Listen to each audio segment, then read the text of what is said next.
Welcome to the deep dive. Today we're tackling a really fascinating and sometimes kind of puzzling area, muscle disorders in dogs and cats. hmm We've pulled together information focusing on two specific conditions, myoclonus and something called focal inflammatory myopathy. Right. And these aren't just, simple muscle strains. They can show up in some really surprising ways. Yeah, affecting movement, even how an animal eats, things like that. Absolutely. And what's really interesting, I think, is the range of causes behind them. It could be anything from, say, the lingering effects of a virus. Like something that happened months or years ago. Exactly.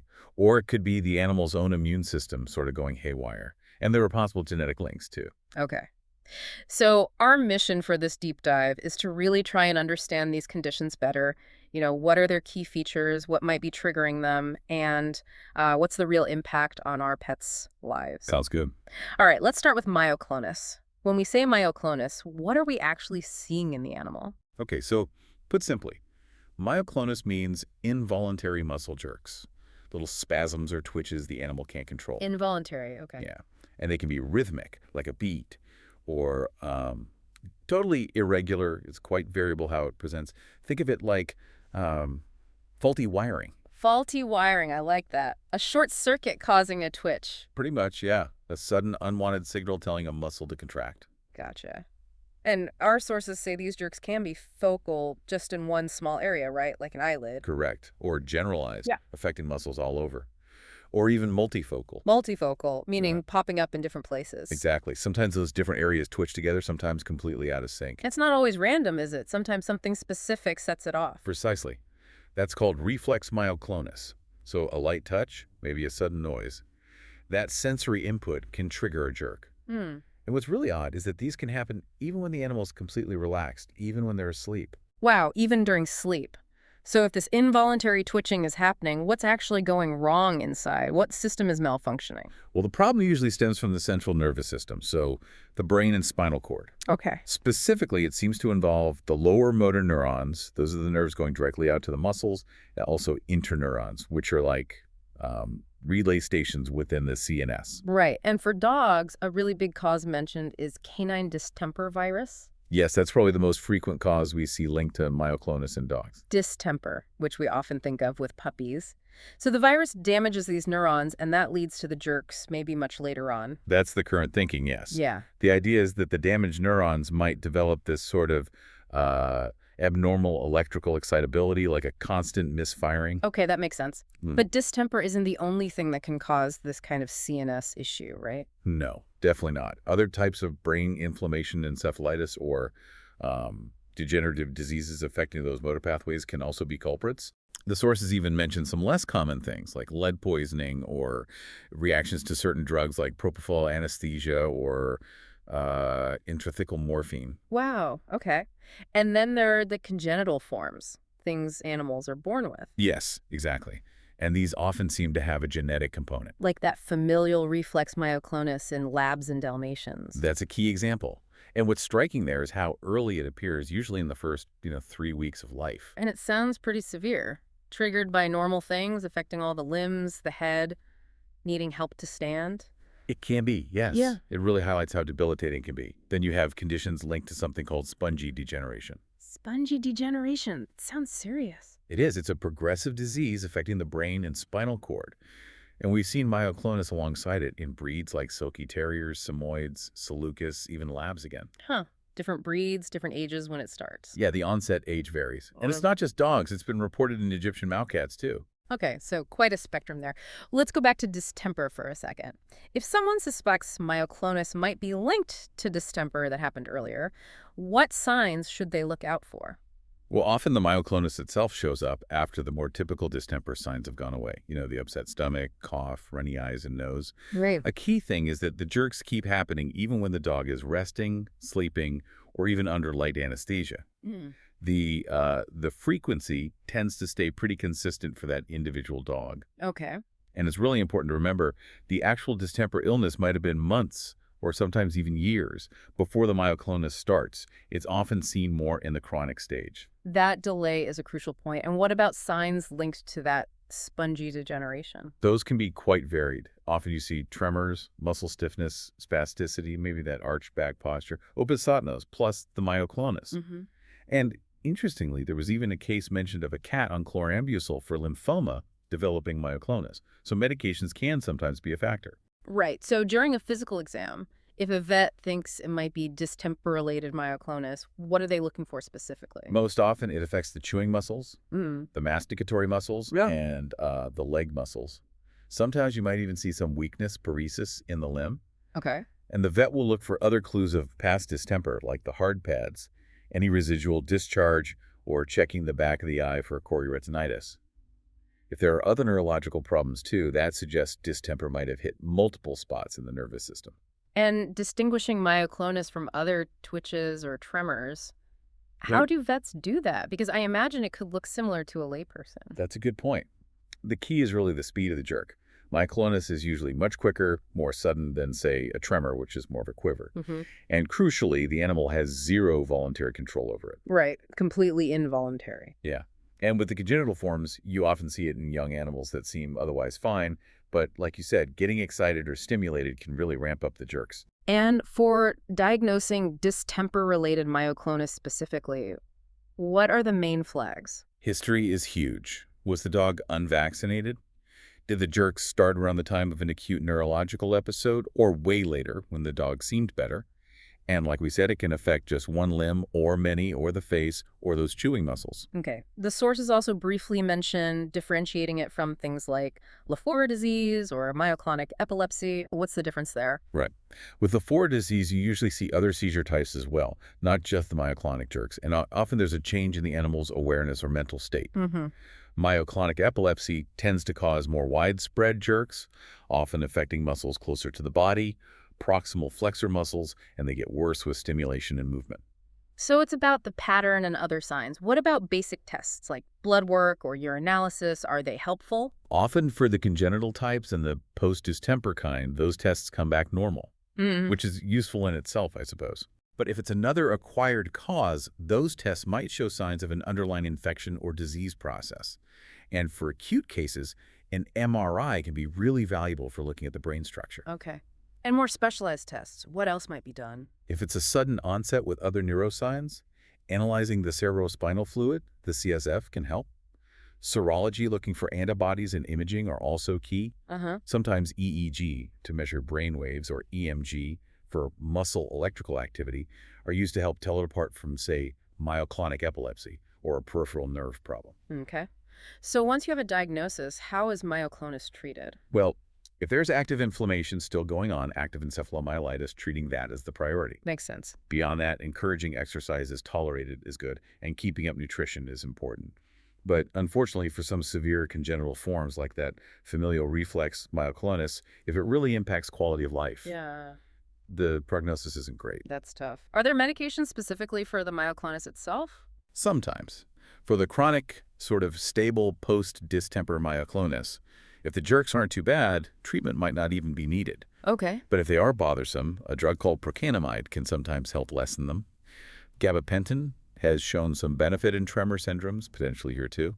And chlorazepate has maybe helped a bit with the familial reflex type. Of course, active inflammation needs its own specific treatment plan. And the long-term picture, does it ever go away? Often, unfortunately, it persists indefinitely, though sometimes you do see spontaneous remission, it happens. Okay. But prognosis for active distemper causing it is usually poor. However, it's really key to remember that an animal can live a pretty normal, healthy life with chronic post-distemper myoclonus, even with the ongoing jerks. Right. Okay, that gives us a really good handle on myoclonus. Let's switch gears now to that other category, focal inflammatory myopathy. Starting with masticatory myopathy. What does masticatory tell us? Masticatory refers to chewing. So this is a very targeted inflammation affecting only the chewing muscles, the temporalis, masseter, pterygoid muscles. Ah, so just those specific muscles needed for chewing. Exactly. And importantly, it typically spares the muscles in the legs or elsewhere. Very focused. Okay. And then there's extraocular myopathy. Where's the focus there? Even more specific. Extraocular myopathy targets the small muscles around the eye that control its movement. Again, usually leaving the limb and chewing muscles alone. Wow, very localized. What's thought to be the trigger for these focal inflammations? The main suspect for both is an immune-mediated cause. Basically, the body's own immune system attacking these specific muscle tissues. Ah, an autoimmune response. Precisely. The evidence pointing that way includes finding autoantibodies, antibodies against the body's own tissues, and the fact that these conditions often respond well to immunosuppressive drugs like corticosteroids. So yeah, the neuromuscular system is the target. Are there genetic factors involved? Certain breeds more prone? It seems likely, yes.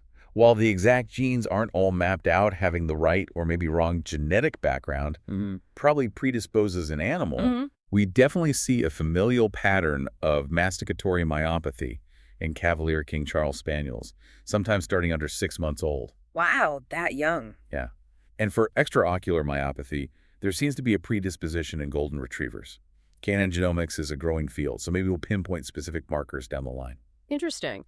How common are these conditions generally? Masticatory myopathy is relatively common in dogs, actually, though quite rare in cats.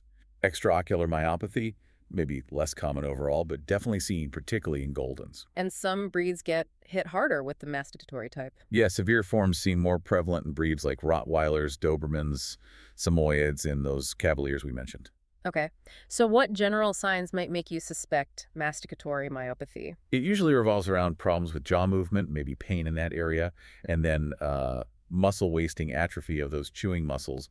But you really need lab tests to confirm it. Right. What might owners notice historically? They might report the dog suddenly seems painful opening its mouth, or maybe can't pick up his food or toys anymore. Sometimes there's acute swelling first, then later that muscle loss. And for extraocular myopathy, what might the owner see? The classic sign owners notice is bilateral exophthalmos. Meaning? Both eyes seem to be bulging out. Ah, okay. So bulging eyes. And during the vet's physical exam for suspected masticatory myopathy, what are they looking for? Well, pain when trying to open the jaw is a big one. Sometimes the jaw is basically locked shut. That's called trismus. Trismus, okay. In acute stages, you might see that swelling, maybe even making the eyes bulge a bit too. In chronic cases, it's more about the atrophy, the muscle wasting, which can actually make the eyes look sunken in ophthalmos. Huh, opposite effect. Yeah. And a key finding can be that even under anesthesia, the vet still can't fully open the jaw. Interesting. And for extraocular myopathy on exam? It's primarily that bilateral bulging, the exophthalmos. They might also check for any signs of vision problems. And just to reiterate, the cause is thought to be immune-mediated. Correct. Strongly suspected. Genetics likely play a role. Maybe a past infection acts as a trigger. Yeah. There's even some thought that vaccination could potentially worsen active disease, though that seems rare. Okay. When a vet suspects masticatory myopathy, what else do they need to rule out? What are the differentials? Oh, quite a few things. Could be an abscess behind the eye, a retroorbital abscess, could be TMJ disease, a problem with the jaw joint itself, or maybe polymyositis, which is more generalized muscle inflammation, or nerve damage causing atrophy, or even muscle loss from steroid use, or endocrine problems. So lots to consider. And for extraocular myopathy, the main differential? Primarily polymyositis, because that generalized inflammation can sometimes involve the eye muscles too. Gotcha. Now, our sources mentioned creatine kinase, that muscle enzyme. It's often normal or just mildly up in these focal conditions? Yes, and that's a helpful clue, because in something like polymyositis, you'd expect those CK levels to be significantly higher. So relatively normal CK points more towards a focal issue like masticatory or extraocular myopathy. But really, for masticatory myopathy, the gold standard diagnosis often involves a muscle biopsy. A biopsy taking a small muscle sample, what do they look for under the microscope? Okay, so in masticatory myopathy, they might see signs of muscle fibers dying off necrosis. They'd see immune cells, phagocytes cleaning up debris, and other immune cells, mononuclear cells, clustering around blood vessels. In chronic cases, you see more atrophy and scarring, fibrosis. But really importantly, there are special tests, immunohistochemistry, ELISA, that can detect autoantibodies specifically against type 2M fibers. Type 2M fibers. Yeah, these are muscle fiber types found predominantly in chewing muscles. Finding those antibodies is pretty specific for masticatory myopathy. You wouldn't typically see them in polymyositis or extraocular disease. Okay, that's a key differentiator. And for an extraocular biopsy? There, the inflammation, those mononuclear cells, would be pretty much restricted just to the eye muscles. So location is key. Imaging helps too, right? Definitely. X-rays can check the jaw joint. Ultrasound, an orbital sonogram, can visualize swelling around the eye muscles. An MRI is great for looking at muscle inflammation or damage in either condition. Okay. An EMG, that muscle electrical test, can also help distinguish extraocular myopathy from polymyositis. Yes, because in masticatory myopathy, the EMG abnormalities would be limited to the chewing muscles, whereas in polymyositis, they'd likely be more widespread. Right. So it really takes a combination of clinical signs, tests, maybe imaging, and often that biopsy to nail the diagnosis. How are these focal conditions treated? Usually managed as an outpatient.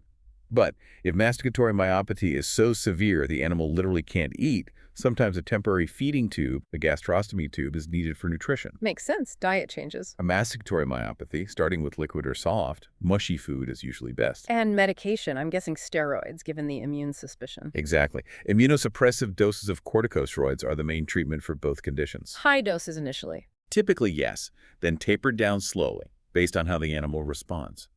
You're looking for jaw movement improving and CK levels dropping for masticatory myopathy, or the eye swelling going down for extraocular myopathy. And how long is treatment usually needed? It often needs to continue at a low dose for quite a while. At least 6 months is common to prevent it from coming back. 6 months? Wow, that's a long time on steroids. Anything owners need to watch out for? Absolutely. Owners need to be aware of potential steroid side effects, monitor for infections, and crucially, don't stop the medication suddenly without talking to the vet, or the signs could just flare right back up. Right. What if the side effects are too much? Sometimes other immunosuppressants, like azathioprine, might be added, allowing for a lower steroid dose. Okay. And how does the vet monitor progress? Like we said, for masticatory myopathy, it's about checking that jaw mobility and getting CK levels back to normal. For extraocular, it's mainly watching for that swelling to resolve. Unfortunately, there's no known way to actually prevent these conditions from developing in the first place. What about potential complications? Well, the steroid side effects are one thing. The condition recurring if treatment stops too soon or the dose isn't right is another. And specifically for extraocular myositis, you can sometimes get restrictive strabismus. Meaning? The eye muscles become scarred and stiff, leading to a permanent misalignment of the eyes, limiting their movement. Ah, okay. So overall, what's the expected outcome? The prognosis. For masticatory myopathy, it's generally good if you catch it early and treat appropriately with steroids. Jaw function should return unless there's already significant chronic scarring. That's hopeful. Yeah. And for extraocular myopathy, the response to steroids is usually good too, so the prognosis is favorable, unless that chronic restrictive strabismus develops. Well, this has definitely been a deep dive into some complex conditions, myoclonus and these focal inflammatory myopathies. It's really something how these problems, sometimes starting subtly, trace back to major disruptions in the nervous or immune systems. It is striking, isn't it? Especially the contrast. Myoclonus, often linked to something external, like a virus affecting the nerves, Right. whereas the focal myopathies seem much more likely to be an internal issue. The body's own defenses mistakenly attacking specific muscles for reasons we're still figuring out. It really makes you think, doesn't it? How seemingly disconnected symptoms in our pets might actually point to deeper issues with their nervous or immune systems. And it certainly underlines why ongoing veterinary research is so vital for understanding and treating these kinds of challenging conditions better. Thanks for walking through all this with me. My pleasure.